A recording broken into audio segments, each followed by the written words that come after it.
Ladies and gentlemen, podcasting since 2005. You're listening to Gamertag Radio with your host, podcaster Hall of Famer Danny Pena, the always opinionated Parris Lilly, and from outside of the norm, Peter Toledo. This is Gamertag Radio. I wanted to hop on stream right now and just record something really quick. I actually have a graduation I'm going to go to this evening, so my time is limited. So I kind of had like a little window here where I could jump on and put my opinions out there about what I was thinking about today's news between Stadia and obviously Bungie's big reveal for the future of Destiny 2. So while I got some great feedback from someone on Twitter just now asking about my apparent flip-flopping on the way I feel about Destiny, I'm going to address that in a little bit. But first, I want to kind of talk about Stadia. So Google came out today and kind of laid out the roadmap for Stadia, pricing, when it's going to launch, things like that. So we can expect Stadia to come out this November, and they put the pricing on it. You can get that starter pack for $130. That's going to allow you to play at 4K. It comes with the Chromecast Ultra. It's going to come with the controller. Destiny 2 Collector's Edition, I believe it's called, or Complete Edition, something like that, is included with this.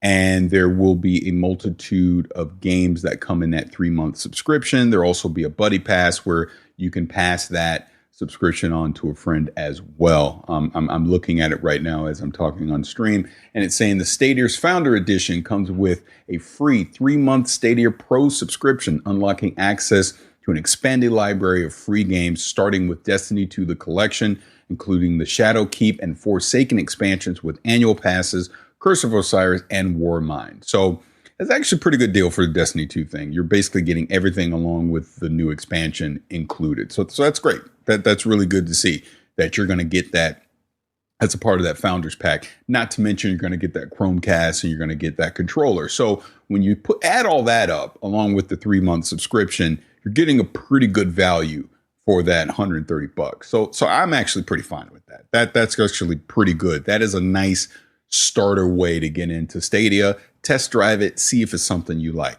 Now here where it's getting interesting. So the standard Stadia Pro Founders Edition, or just the standard, how much it is monthly, I should say. It's going to be $9.99 a month, $10 a month. Hey, that's good. Netflix, Disney Plus, the Hulu, things like that, WWE Network, Spotify, a lot of these things hover around that $9.99 price point. Game Pass, as an example, $9.99 a month. What do you get with that? Obviously, you get access to Stadia. You can get resolution up to 4K, 60 frames per second, 5.1 surround sound. You can buy games whenever you want. And there will be some additional free games that are included with this, like I said, including Destiny 2. The rest of the free games are TBD. Sorry, took a little bit of drink of water there. So you also get Stadia Pro exclusive discounts on select games. Now, Stadia Base, which is coming next year, is free. And you will get a resolution up to 1080p, 60 frames per second, stereo sound. Yes, you can, of course, buy games whenever you want. You will not get any additional games for free. And Stadia Pro exclusive discounts are a no. So here's where it gets interesting for me when it comes to Stadia. So we can argue the bandwidth, will it actually work, all that kind of stuff. You guys know my opinion on that. Let's just for pretend say it works the way it is intended to work. Here's my problem. The free version of it at 1080p is fine. My issue is the pro version, which is $10 a month, which gives you the 4K. What are those free games that you're getting in the subscription? Because I think that is significant. What am I getting? I highly doubt you're going to be getting a lot of day one release games as a part of that free package. You're going to get some older games that are going to get shuffled in there, which is great. But when it comes to getting brand new games, you still don't have to buy them at $60 a clip. I know there's just going to be exclusive deals, things like that. But I don't know, man. As much as I get that cloud gaming is the future and that's where all this stuff is headed, I see it as a supplement, not as a primary way to play your games. I'm just still not convinced of that yet at all. And the thing that I have with Stadia is if it was $10 a month and they were including some of the latest and greatest, obviously Stadia is eventually going to have some exclusive titles and some day and date release third-party titles in that $10 a month. Even if it was $15 a month, I'd be a little more on board with a subscription service because we live in an era of subscriptions now. So I'm fine with that. But the problem is when I had to actually purchase digital games for a streaming service. What if Stadia goes away in 3 years? Which isn't a crazy thing to say. Google folds up shop, store is gone. All these games I bought over the past 3 years, there is no way for me to go back and play them. Now, you could argue, well, that could happen on Xbox, PlayStation, whatever, because these are digital kind of games. But at least you have a physical console. At least if Xbox were to get out of the game 3 years from now, they could say, you know what? You got that console. It can play these games. You can download them all onto your hard drive. And we'll basically provide some kind of digital unlock so they work. So you can continue to play the games that you have purchased and you own. With a streaming only service, you don't have that option. Or again, PC gaming. Again, if Steam goes away tomorrow, but I bought all these games from Steam, they could provide some kind of unlock. I could have them all downloaded on my hard drive. I could still play these games offline potentially. Obviously, multiplayer games are a different story depending on the publisher, etc. But the point is, with a cloud streaming service, you don't have that option. I'm not willing to give Google my $60 for Cyberpunk 2077. That's not going to happen. I'm going to buy it on a via Steam, GOG, or on the Xbox or PlayStation or something like that. I'm not going to make Stadia my primary gaming service. And that's what they're trying to do. They're trying to basically say, invest in us, be the primary way that you play games. Now, do I believe in the technology of I can obviously play this on a Chromecast Ultra on my TV. I'll be able to play this through a Chrome browser. You know, eventually this will be on all the mobile devices. I know iPhone isn't available right away, but eventually you're going to be able to play Stadia in all these places. And that is fantastic as a supplement. But as the primary way, hell no. I'm not giving you my money. If subscriptions in, that's fine. I've been paying for that investment, but I have no true ownership of those items, of those games. That's fine. But no, I can't see, like I said, the free version of it, the fact that you can, if you so choose, want to spend money on a Stadia game, you can stream it for free via 1080p. That's fantastic. I'm just not so sure about the pro service, despite it being 4K and all that. This is why I think ultimately, whatever we find out with Xbox coming up here on Sunday, when they unveil Project xCloud, and I'm sure they're going to have details on their roadmap, pricing, etc. It is going to be the more viable thing, because here's the advantage that Xbox has. Number one, Xbox has been making exclusive games for almost 20 years now. They have that advantage. So we know they have a back catalog that's going to be available. They have Game Pass, which they've already guaranteed us that, guess what? All of our exclusive games, you're getting them all day and date when it comes out, right? Even if I didn't want to do Game Pass and I wanted to purchase my games from Microsoft, from Xbox, let's just say Halo Infinite, I will give them my $60 because, like I said before, I have a console to fall back on. I have a PC to fall back on. I have an avenue to provide an offline option available. I don't have to rely on Project xCloud to be my primary way to play. But Project xCloud can be a nice supplement to my primary gaming. I can, if I'm on the bus, I'm on the train, I can pull up my iPhone.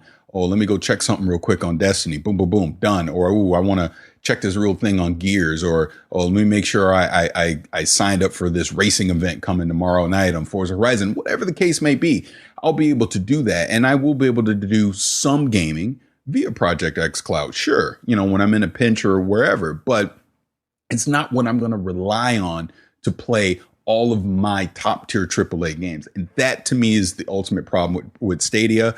That's why I can't just 100% invest into it, even at this price, which like I said, the free tier is reasonable, but I'm not going to give you my $60. I'm just not. I don't see that.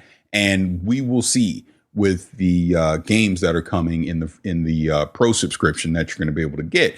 If there's some day and date stuff that's worthwhile, I will change my opinion on that. But as it stands right now, I just don't feel like I can rely on that. So I'm even looking right now at some of the games that will be available for purchase on Stadia. Dragon Ball Universe 2, Doom Eternal, Wolfenstein Youngblood, Destiny 2, Power Rangers, Baldur's Gate 3. Obviously, they showed that off today. That's great. Metro Exodus, Thumper, Samurai Showdown, Football Manager 2020, Assassin's Creed Odyssey, Ghost Recon Breakpoint. Obviously, looking forward to that. Borderlands 3 is going to be on there. Tomb Raider Trilogy, on down the line. There are some fantastic third-party titles that will be available on Stadia. Now, the thing that Google has to do to convince me is stay around, invest in this, back it, show me that the games that you're going to develop exclusively for Stadia matter enough that, you know what, I got to freaking play that. Then I'm going to start buying your games. Until I see, and this isn't going to happen tomorrow. This is going to happen this year, next year. This will be a couple years down the road. But when I look up in 2023, I still want to see that Stadia is around and is a viable option. Maybe I change my mind. Obviously, technology always is going to get better. Bandwidth is going to get better. Maybe the things that I'm saying here in June of 2019 will look myopic and idiotic, in June of 2022, but we will see. So I think that's enough on Stadia. Send us your feedback or questions. Give us a call at 786-273-7GTR. Email us at fanmail@gamertagradio.com or leave a message on speakpipe.com/gamertagradio. Let's just go ahead and jump into Destiny 2. Bungie had a huge reveal today, which made me very happy. But I want to start it off this way. And it was a tweet that I got right before I went live. And I actually really appreciate this because I like people challenging me on my opinion. I really do. So, Salami, I hope I'm saying that right. I don't say your name wrong, brother. But he says to me, or she, I'm not sure, says to me, I'm confused with the newly found Destiny hype. Episode 885 of Gamertag Radio, you went on about the issues with Destiny 2 raids and how Destiny 2 is long in the tooth, minor tweaks, rinse and repeaty. Simply adding cross-play, cross-save is enough to revitalize 400 hours of time invested with Destiny, ? I'm assuming you're saying you have 400 hours because I know I'm probably pushing like 2,000 hours in Destiny. So appreciate that feedback. And it's a combination of things, actually, on why I'm excited about it. Yes, the cross-save thing is something I've desperately wanted for Destiny 2 damn near since the beginning from Destiny 1 because, while I love playing with all my son and all my friends on PlayStation 4, I have friends on Xbox, I have friends on PC as well. I would like to play with them. And who knows, maybe I play with people on Stadia. We'll see. So that's one good thing. But what has me excited isn't just simply that announcement. It is, of course, the doorbell rings and my dogs are going to bark. Watch, here it comes.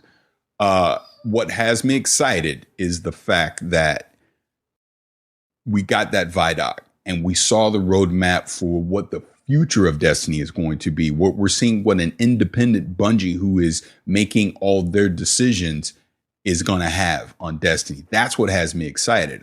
As an example, Armor 2.0 that's going to eventually come here with the new expansion pack. It's not true transmog. It's very similar to the Division in that I could have one piece of gear or one piece of armor that has some great mods on it, but I love wearing this other one. I'll be able, and who knows what the economy is going to be on this just yet, but I'll be able to transfer some of those mods over to the gear that I like to wear. So in other words, you're going to be able to truly get your fashion show going on with Destiny and keep the power fantasy at the same time and be able to truly start tweaking your builds to what you want them to be. I mean, the biggest thing that Luke Smith and Mark Noseworthy said when they initially came out to talk that got me excited was they're not going to run away from the fact that this is now an MMORPG, and they're really going to start leaning on that fact and leaning on the fact that, you know what, let's be a freaking RPG. That's what has me excited about Destiny. You know what I mean? They're going to make this game. Sure, they're going to want the casual audience to still play and all that, but they're making this game for the people like me who have been dedicated to this franchise, quite honestly, since I first laid eyes on it in 2013, and I've put in so many hours playing this game that, they're making the game that the hardcore fans have been asking for. But at the same time, what they're also doing with with now the Destiny was it Destiny 2 First Light, I believe they're calling it, where they're going to take that first year of content for Destiny 2 and they're going to make it free to play.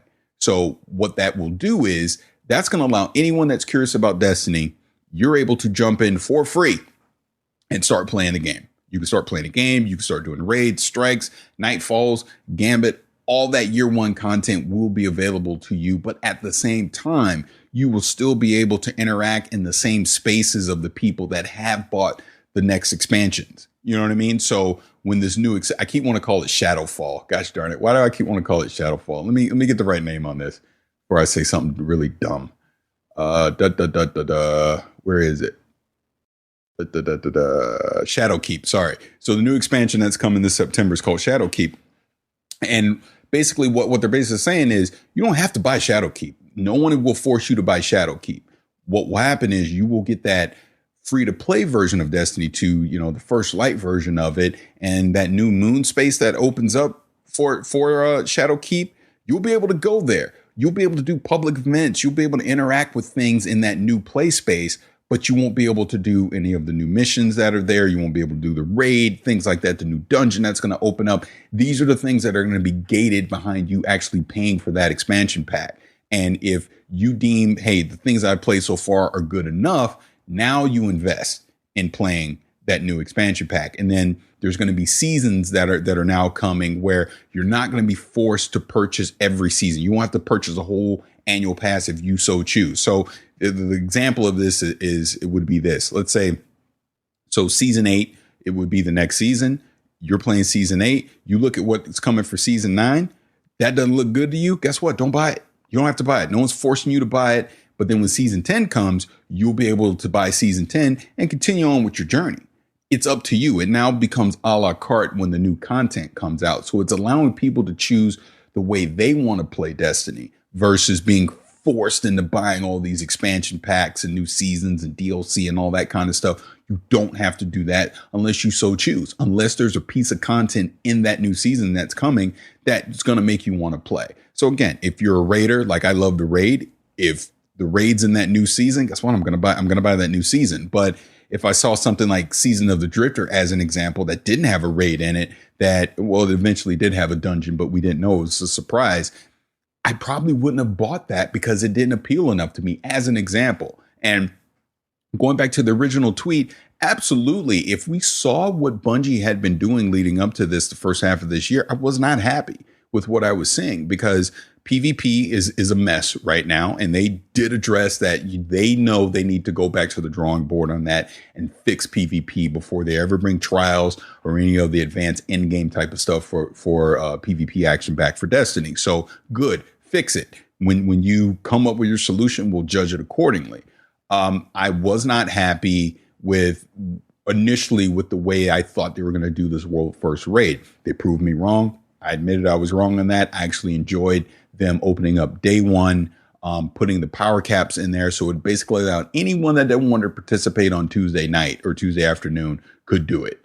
And we saw the result of that, had the world's first. It was a great challenge. That's fantastic. I just think when I look at, and I'll just talk about Luke Smith specifically, when I listen to Luke talk about Destiny, he freaking cares about it. He really does. They've obviously put him in a position now where he really gets to shape the focus of where this franchise is going to go moving forward. And that's fantastic because obviously Luke has World of Warcraft roots, way back in the day in his 1-up days, all that kind of stuff. And you're slowly starting to see some of that stuff creep into Destiny, but in a good way. And I'm excited for that because I want Destiny to be challenging. I also want it to not be intimidating to someone who has not invested years upon years and hours upon hours into Destiny to actually jump in at some point and start experiencing it for themselves. And that's what they're trying to do.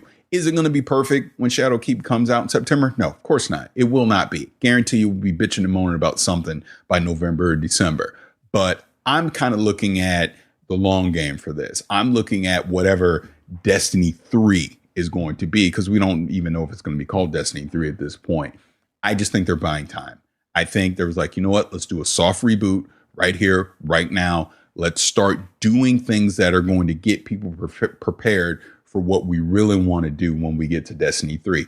And that's what I think, if you just kind of look at the timeline, what the next, I don't know, 16 to 18 months are going to be for Destiny 2. It's all about getting us prepared for Destiny 3, having a more RPG experience, having a more hardcore experience, having these things, like I said, these raids, these dungeons, fixing the PvP, bringing trials back, having factions actually matter in the game, and making it inclusive for everyone to play and not forcing you to spend a freaking dime to at least understand what the game is going to be about. And I think that's the smartest thing that they did here, was make Destiny free to play. Like, look, first hit's free kind of thing, right? Like, we're going to give you a good bit of content for free. Try it out. If you like it, if you see your buddies running around doing some cool shit that you want to do too, but it's behind the expansion pack, well, guess what? Now go pay the money for the expansion pack and go do it. So I'm excited for the future of it. I really am. I hope that answers the question on why I have excitement for it now. But, it's a franchise that has had its ups and downs, its highs, its lows. I personally did stop playing for a little bit. I really just jumped in and invested into the Division 2, and that game is not perfect either. It has its highs and lows as well. But what I've realized by doing that is I just freaking love these kind of games. I just do. I love these co-op games that have loot. It's going to force me to tinker with my builds. You're going to have these raids that are going to challenge you, push you to the actual limit of problem solving, mechanics, things like that. It is a lot of fun to do these kind of games. And I'm happy that Destiny is getting to where I personally have wanted it to be over the past few years. And God, I didn't even really talk a lot about the cross save stuff. So here's the fantastic part about all of this for me. And obviously there was speculation up until the last minute if PlayStation was going to be on board with this. It sounds like Bungie went to bat and got the deal done right at the buzzer.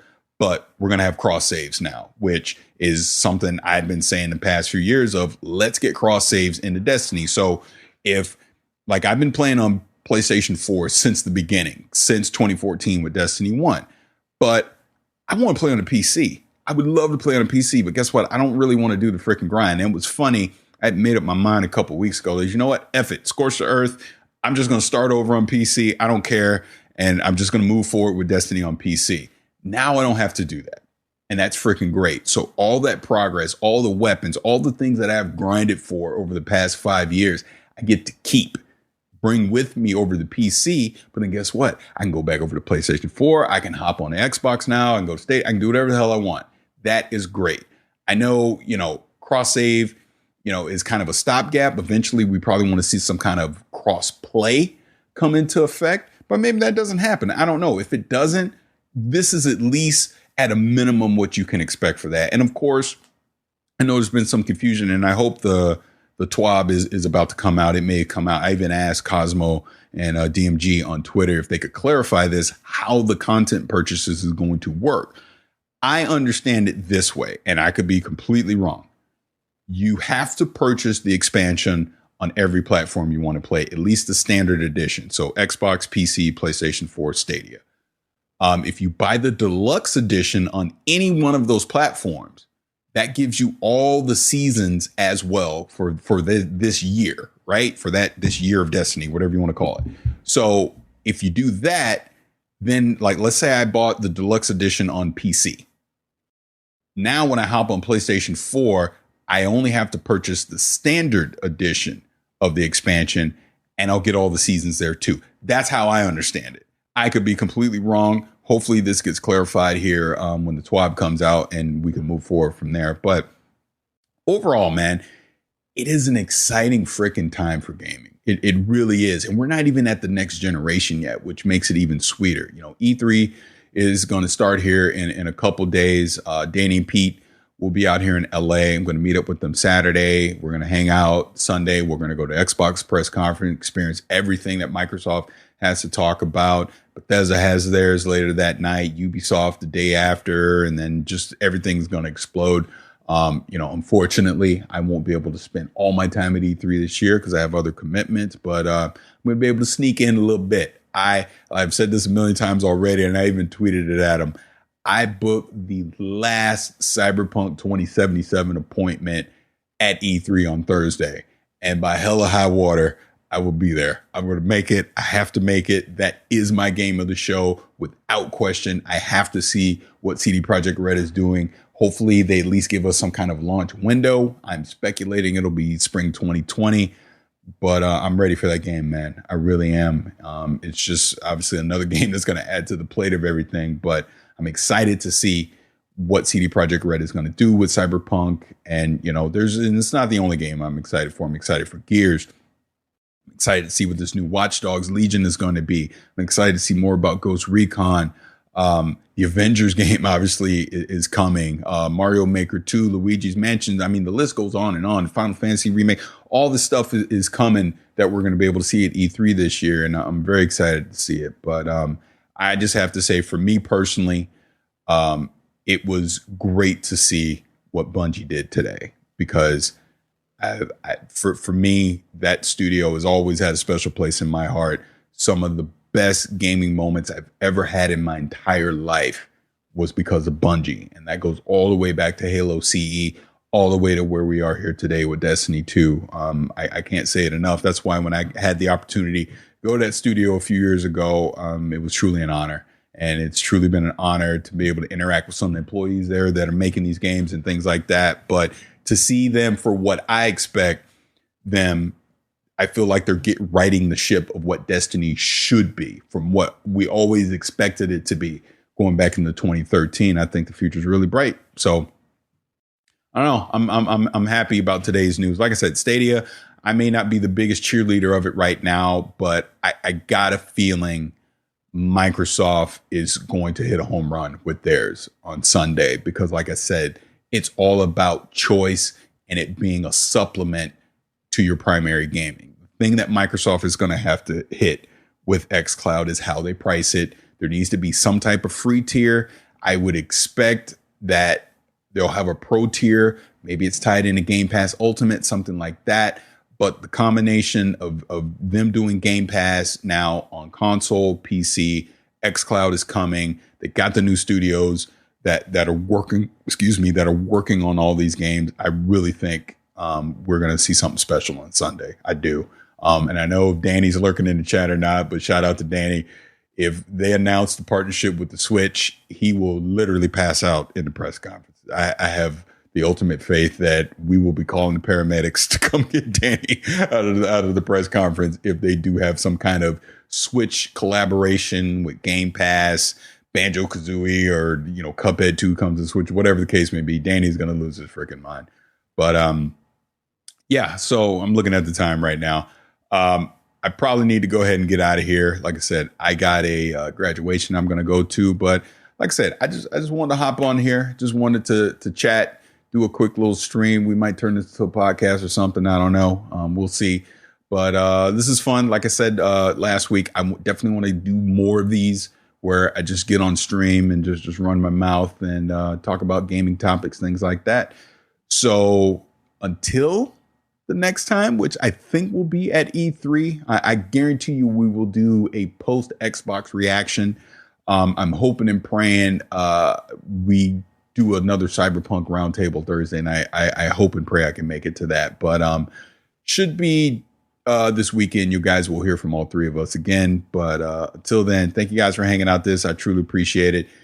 At Vicious696 on Twitter, hit me up. Let me know what you guys think of me doing these streams. I really appreciate it. This will probably be on my YouTube channel as I chill myself out right now. But till next time, thank you guys for hanging out. I'll see you soon.